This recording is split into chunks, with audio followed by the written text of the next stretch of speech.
When I called my son Andre last spring, I just wanted to know one simple thing. When was the wedding? I had my little notepad out, ready to write down dates, maybe book a hair appointment, maybe even plan a small dinner afterward. But before Andre could open his mouth, his fiancée Keisha looked up from the couch and said, smiling like a cat with cream, "Oh, Miss Clara, we already got married yesterday. It was just for special people." Those two words, special people, landed like a slap I never saw coming. For 3 years, I had paid their rent, bought their furniture, even filled their fridge when their pantry was empty. Every holiday, every birthday, every emergency, my money had been their safety net. But suddenly, I wasn't special.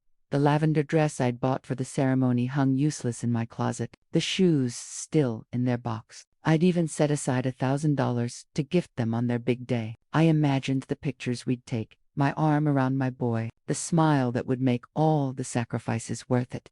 But there were no pictures.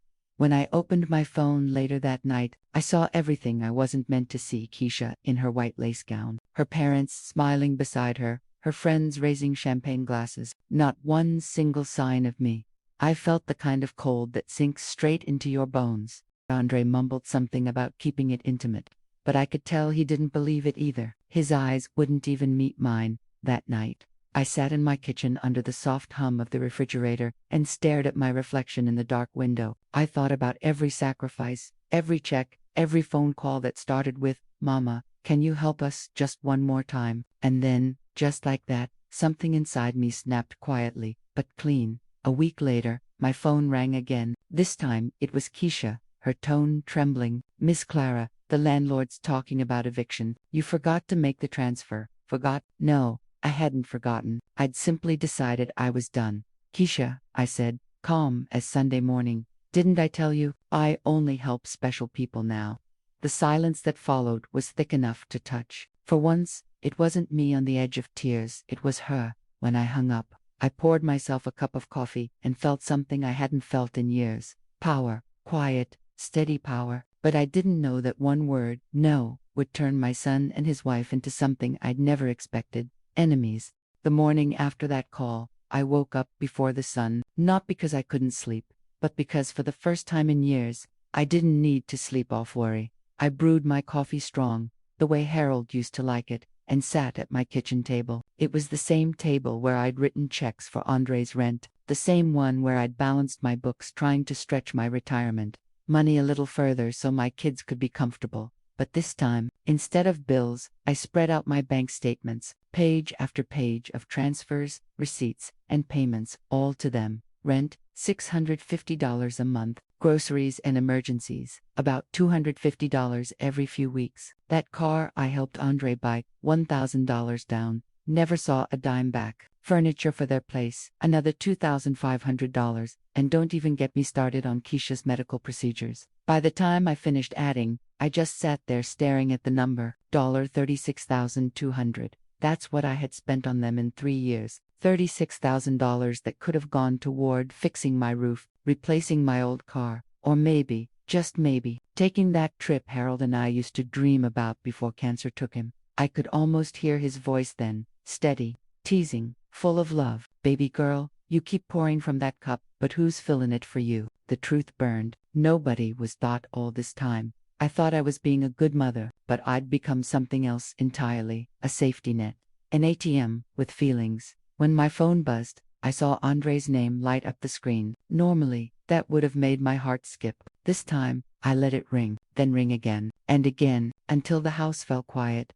I opened the blinds and let the morning light hit my face. For years, I'd started every day asking, "What do they need from me today?" But now, for the first time, I asked, "What do I need?" I put on my walking shoes and stepped outside. The spring air smelled like rain and freedom. I passed the little park where I used to take Andre as a boy, back when he still held my hand without shame. When I reached the bank, I didn't hesitate. Mr. Carlyle, the branch manager, looked surprised to see me. "Good morning, Mrs. Johnson. Same transfer today?" "No," I said, smiling, "for real this time. I'm here to stop them, all of them." He blinked. "Are you sure, ma'am?" "I've never been sure in my life, and I want to make sure nobody else touches my accounts ever again." As he typed, my phone started to buzz again. Andre, then Keisha, then both together. but this time, I didn't answer. What I didn't realize was that cutting off their money wasn't just closing a bank account, it was opening a war, and my own son was about to show me just how far he'd go to win. By the next morning, I was lighter, not just emotionally, it felt physical, like someone had lifted 1,000-pound weight off my back. I cleaned my house, made a fresh pot of coffee, and played my old gospel playlist for the first time in years. The music filled the rooms, and I hummed along, feeling proud, like I'd finally done something right for myself. But peace doesn't last long when people are used to feeding off you. Around noon, I looked out my window and saw Andre's car pull into my driveway. Keisha was with him. My stomach turned. They didn't call first, didn't text, just walked right up to my porch like they still owned the place. When I opened the door, Andre was pacing, his hands shoved deep in his pockets. Keisha stood behind him, arms folded tight across her chest. "Ma," he said, trying to sound calm. "Why'd you cancel the transfers? Mr. Carlyle said you came in yesterday because—" "Andre," I interrupted softly, "I finally realized I've been paying bills that don't belong to me." Keisha's voice sharpened. "We depended on that money. The landlord's about to evict us. You can't just pull the rug out from under your own son." I stared at her. The nerve of that woman, standing in my house, lecturing me about duty. "You made that choice when you left me out of your wedding, baby," I said evenly. "Remember, you said you only invited special people." Her mouth opened, but no sound came out. Andre stepped forward, his tone shifting from soft to stern. "Ma, I get that you're hurt, but this is extreme. We need to figure out what's wrong. You've been acting different, that word. I'd heard it before, the tone people use when they're trying to make a sane woman sound unstable. Nothing's wrong with me, Andre. I just got tired of financing two grown adults who treat me like a walking debit card." Keisha's face hardened. "This isn't just about money. It's about family. You're isolating yourself. You need help." The way she said help made my skin crawl. Then I noticed the man standing quietly behind them, someone I didn't recognize, in a suit, holding a briefcase. "And who's he?" I asked. Andre hesitated. "This is Mr. Harlan. He's an attorney. We just thought he could explain some things." I felt my heart go cold. "Explain what?" Mr. Harlan cleared his throat. "Mrs. Johnson, your children are concerned about your mental health and decision. They've asked me to begin proceedings for temporary guardianship." That was it. My hand trembled, but not from fear, from fury. I walked over to my front door, opened it wide, and pointed outside. "You all can take your concern and your lawyer right out of my house. Now." Andre's face flushed red. "Ma, don't do this. You'll regret it." I already regret raising a son who'd rather steal from me than stand by me. They left, slamming the door so hard it rattled my picture frames. The silence afterward was sharp and heavy, but it was my silence, and I'd take that over their noise any day. I thought the worst was over when I kicked them out. But the real nightmare was only beginning, because their next plan wasn't just cruel, it was criminal. That night I couldn't sleep. Every time I closed my eyes, I saw Andre's face, not the little boy who used to bring me dandelions from the yard, but the grown man who'd just tried to take over my life. I sat in bed staring at the ceiling fan, thinking, how did it get this far? How did my own son decide that my money meant more than my mind? By sunrise, my fear had hardened into something stronger, resolve. I got dressed, grabbed my purse, and drove straight to a law office I'd passed 100 times but never needed before. The brass sign read, "Robertson Green, Elder Law Specialists."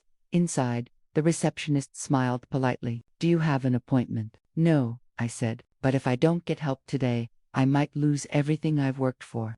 Within minutes, I was sitting across from attorney Linda Roberts, a woman in her 50s with kind eyes and steel in her voice. I told her everything: the secret wedding, the years of financial support, the confrontation, the so-called lawyer in my living room. When I finished, she leaned back and shook her head. "Mrs. Johnson," she said, "what your son and daughter-in-law attempted is called elder financial coercion, and if they try to file for guardianship under false pretenses, it's abuse. You did the right thing cutting them off."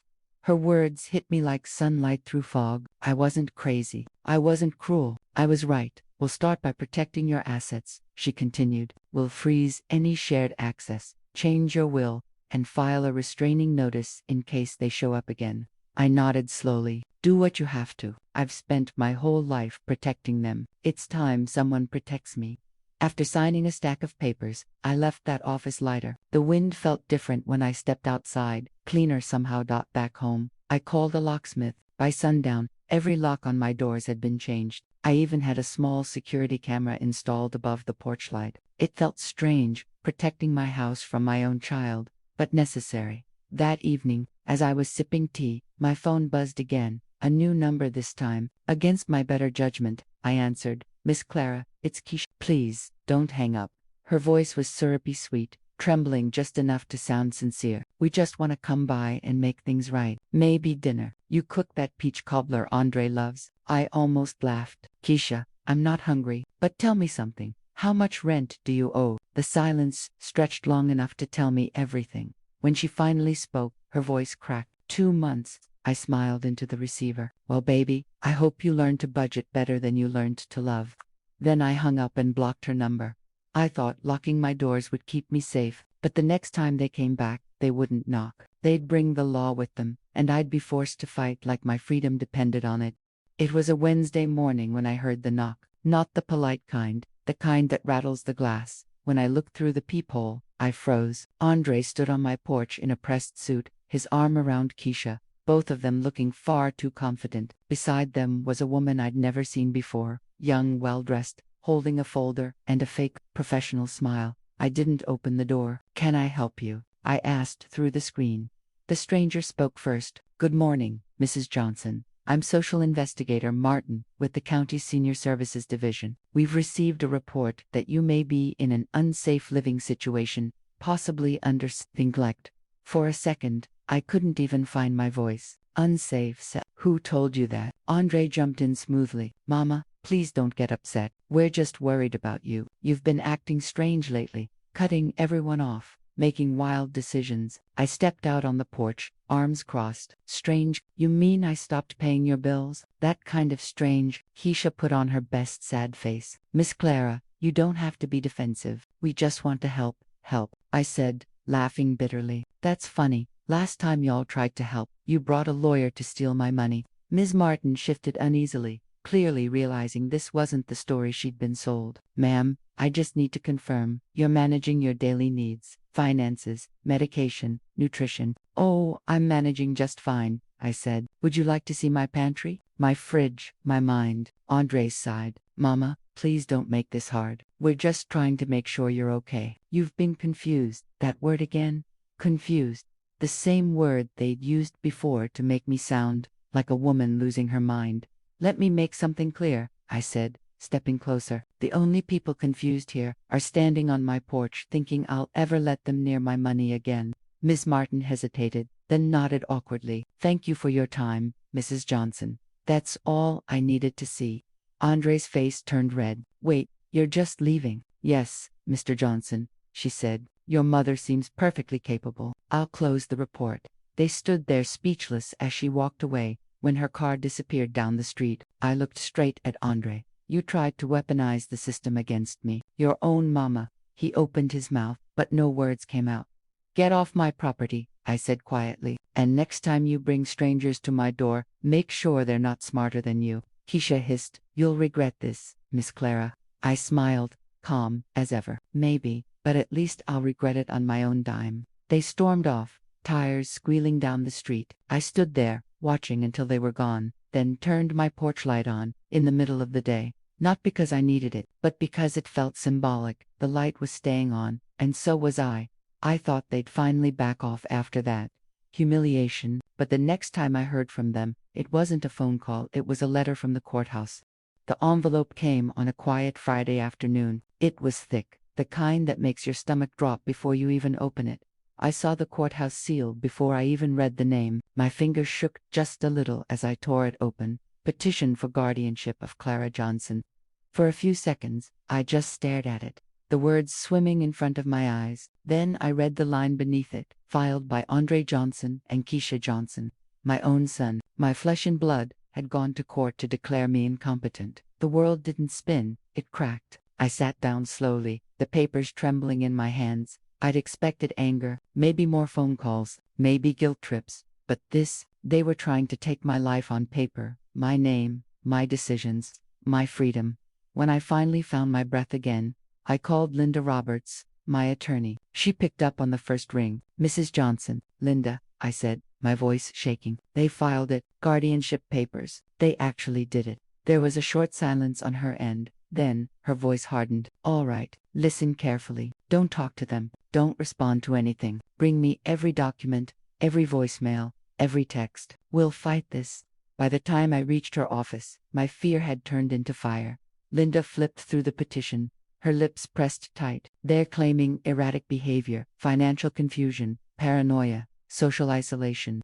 I let out a laugh that was more like a bark. So, standing up for myself is now a medical condition. She gave me a look of sympathy mixed with steel. It's a strategy. They're hoping the judge sees an older woman acting different and assumes decline, but will prove otherwise. We spent the next 2 hours building my defense. Linda made copies of every receipt, every check, every statement showing I'd handled my own finances perfectly. Then she said, we'll also need a psychiatric evaluation from a neutral professional, someone who can confirm your mental capacity. I know just the doctor. I nodded, even though part of me wanted to scream. I never thought I'd have to prove my sanity to the world, least of all because of my own child. When I got home that evening, I sat in my car for a long time before going inside. The porch light flickered in the early dusk, and I thought about how my house, my sanctuary, had become a battlefield.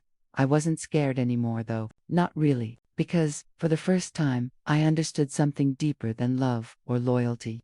People will take everything you give them until you decide they can't anymore. So I poured myself a cup of tea, sat by the window, and said out loud, they picked the wrong woman to fight. But as I soon learned, proving my sanity in court was easy. Proving my son's intentions was the real challenge, because his lies were just getting started. The court date was 3 weeks away when Linda called and said, we've got your evaluation scheduled, Clara, tomorrow morning at 10. I didn't sleep much that night, not because I was afraid, but because I was angry. Angry that my own child had forced me into a position where I had to sit in front of a stranger and prove I still had my right mind. I spent half the night pacing the kitchen, the clock ticking loud against the quiet. Around midnight, I caught my reflection in the window, and almost didn't recognize her. The woman standing there with tired eyes, but an unshakable spine. That was me, the new me. The next morning, I put on my navy church dress and my gold earrings, the ones Harold had given me on our 10th anniversary. If they wanted to test my mind, they could start by seeing a woman who still knew who she was. The psychiatrist's office was all calm colors and soft music, the kind of place meant to make you relax. But I saw right through it. A middle-aged man with wireframe glasses introduced himself as Dr. Newman. Mrs. Johnson, I understand your family has some concerns, he began, flipping through his clipboard. I smiled tightly. My family has concerns about their access to my checking account. Doctor, that's all, he chuckled politely, but I could tell he was already taking mental notes. For the next hour, he asked everything from my birthday to who the president was, then tried to slip in questions meant to test my recall and judgment. I answered every one slow and sure, keeping my voice even. When he asked me to do a simple math problem, I finished before his pen touched the paper.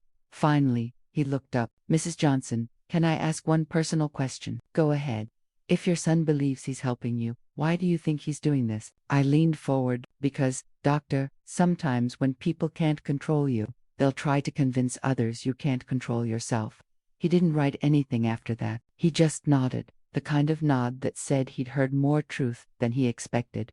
When I left his office, the morning sun felt warm on my face. I sat in my car for a moment, took a deep breath, and let myself smile. I knew then that whatever they tried next, I'd be ready. Later that afternoon, Linda called. Dr. Newman's report came in early, she said. He found you fully competent and noted there was no sign of cognitive impairment.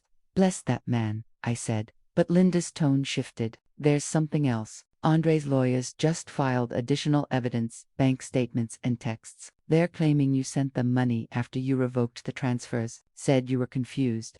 My grip on the phone tightened. I didn't send them a dime. I know, Linda said, but someone did, from an account in your name. For a moment, all I could do was stare at the kitchen wall as my pulse thundered in my ears. They weren't just lying anymore. They were forging. I thought my son had already crossed every line a child could, but when I saw what they'd done with my bank account, I realized they were just getting started. When Linda told me about the fake transfers, I felt a heat rise in my chest I hadn't felt since my younger days.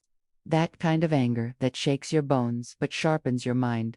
Bring me everything, I told her. Every page they filed. By the next morning, I was sitting in her office with a folder thick enough to choke a printer. Inside were copies of proof, transfers dated after I'd closed my joint account. They even had little notes attached, written in my name. Andre, here's the money you asked for. Love, Mom. My signature was perfect. The handwriting, almost identical. Almost. Linda, I said, tracing my finger over one of the signatures. I didn't write this. The J in Johnson doesn't curl that way. And I never use blue ink, only black. She squinted. You're right. We'll have these analyzed by a forensic handwriting expert. This could prove fraud, not just coercion. My chest tightened, but not from fear this time, from pride. For once, I wasn't the woman being tricked. I was the woman catching the trick. That afternoon, we met with Detective Maurice, a financial crimes investigator Linda often worked with. He was a tall man with quiet eyes who listened more than he talked. I liked him immediately. He flipped through the papers, his brow furrowing. If your son and daughter-in-law forged these, that's felony territory. But we'll need to trace where the money actually went.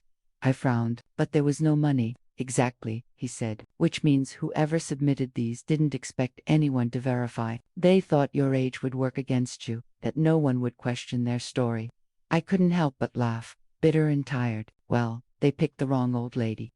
2 days later, Detective Morris called me with a tone that sounded halfway between grim and impressed. Mrs. Johnson, the transfers lead to a new account under your name, opened with your old ID number and a fake address. The deposits were routed to a joint account belonging to Andre and Keisha.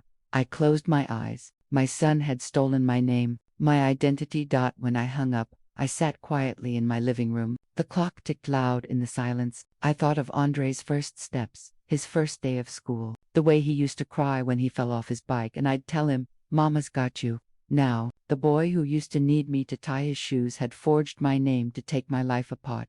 Tears burned my eyes, but I refused to let them fall. Not this time. I picked up the phone and called Linda. Press charges, I said. Every single one you can bear. Was a pause on the line. Are you sure, Clara? That's your son. I'm sure, I whispered. He stopped being my son when he decided I was just a signature to steal.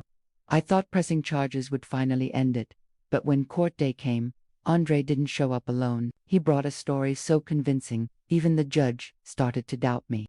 The morning of the hearing, I woke up before dawn. I ironed my navy dress again, the same one I wore to my evaluation, and pinned on Harold's old church brooch. I wasn't dressing to impress the court. I was dressing to remind myself who I was. When I walked into that courtroom, I could feel every eye turned toward me. Andre sat at the petitioner's table, shoulders straight, suit crisp. Keisha was beside him, holding his hand like she was auditioning for a soap opera. Their attorney, a slick man in a gray suit, smiled at me the way snakes do before they strike. Linda leaned over and whispered, "Stay calm. Truth's on our side. Don't let them rattle you." I nodded, though my heart was pounding hard enough to echo. The judge entered, an older woman with a sharp stare and a voice that demanded respect. "We're here to hear Johnson versus Johnson. Petition for guardianship and allegations of financial abuse," she announced. Andre's lawyer stood first. "Your Honor, this case isn't about greed. It's about compassion. My client is simply trying to protect his mother, a woman who's become increasingly paranoid, confused, and unable to manage her own finances."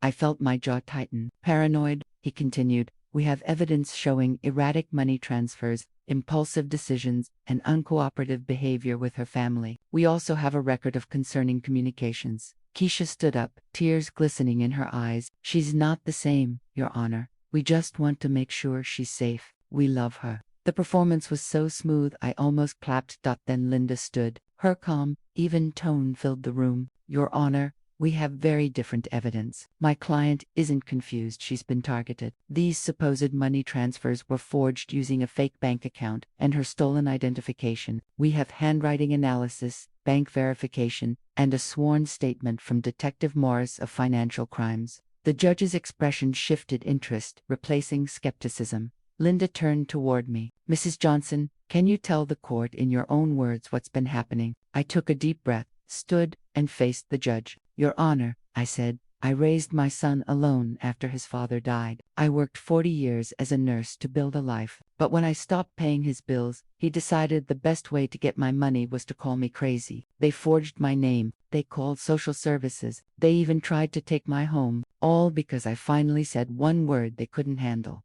No. For a second, the room was silent. Then Linda handed over the folder of evidence, real statements, forensic reports, everything.